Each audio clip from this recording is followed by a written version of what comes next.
He video hian SBI Magnum Global Fund regular kan review dona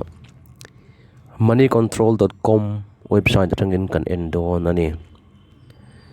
tichuana masabera NAV net asset value an en ila hi all samsung riat theidana chuan unit khat man ani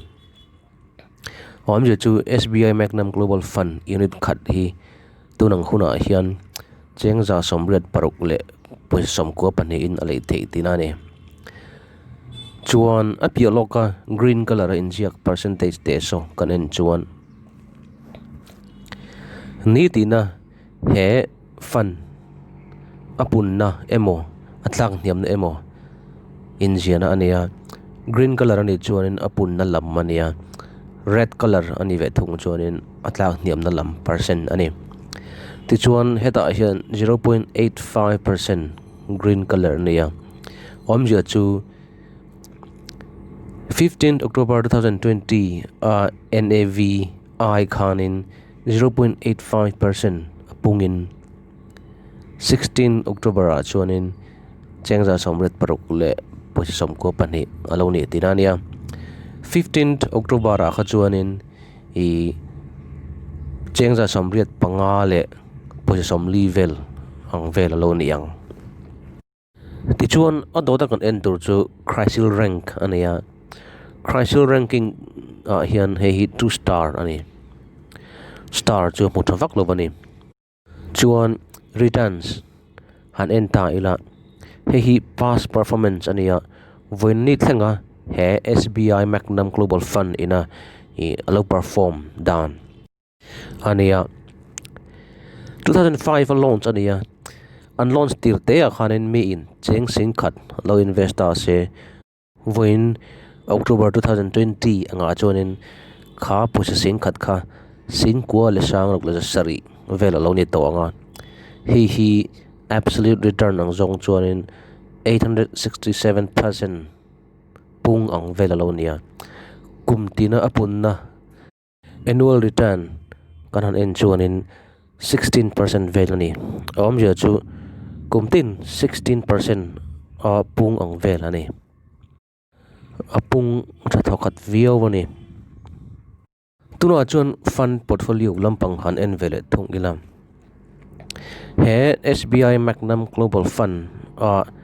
mi ina paisa anda tlingkhom zong hi khoi company atenge he fund manager hian ava invest vele chong ti han en taila company zong chu kan en seng lovanga ma se top 10 companies poisan vadan nem berna company som te en kan tumanga pakana jonen Britannia Industries ania he consumer food lampang Britannia biscuit tiang chi te siam tu khan nia he company hianin 8.3% an invest ani adota chuan Colgate Palmolive ania personal care lampang toothbrush te toothpaste te heta hian 8% tho an invest an chuan Nestle India hian 5.96% vel Maruti Suzuki 4.6% Dr. Reddy's 4.2 Divis Lab 4 Pi Industries 3.6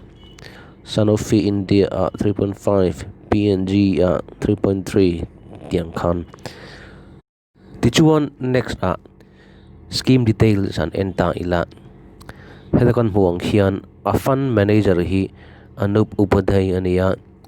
SBI mutual fund thok ani ngeinga chuan soitong khanin he fund hi jun ni somni pali sang ni panga launch khania expense ratio hi kanen chuan 2.03% ania asang viawani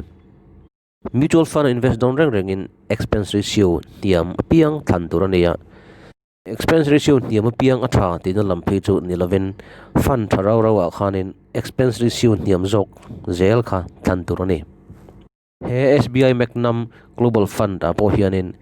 a return kha kan en chuanin kumtin 16% ang vel pung ang khania ma se expense ratio hi 2.03% lai ani ve wangin ataka kan lak lo thei tura chu 16% minus 2% chu 14% ben ani kum som panga som ni nuwa chuanin 16% le 14% in thlauna hi lian tham takani tichuan han enzelila minimum SIP amount chu thlatina installment ang zonga kan invest du chuan atlem bera cheng zanga kan invest ji anga yanga chuti di lova one time investment ang chi kan ti don ani chuan atlem bera cheng sanga anga yanga anu le zela kan label du ani chuanin atlem bera cheng sang khat tal kan da bel zela anga yanga tijon he fund hi open ended fund ania chimiom je chu du hun huna kan lei theia kan label theia du hun huna kan chok thei bok tirani exit load han en ila exit load amzia chu I he fund kan chuasan don hian kan thal don hian I exit man fee pek vele tur omem tinania kum khat chunga kan chuak le ani chuanin 1% fee kan choi anga ma se kum khat nuwa kan chuak ani ro chuanin exit load engma om han pa loven I expense ratio kha kan fi pek tur chu ani mai khati jong kha he SBI Magnum Global Fund scheme kan review thei chu ni se thil tu te in lo lok pui ngei ka be sei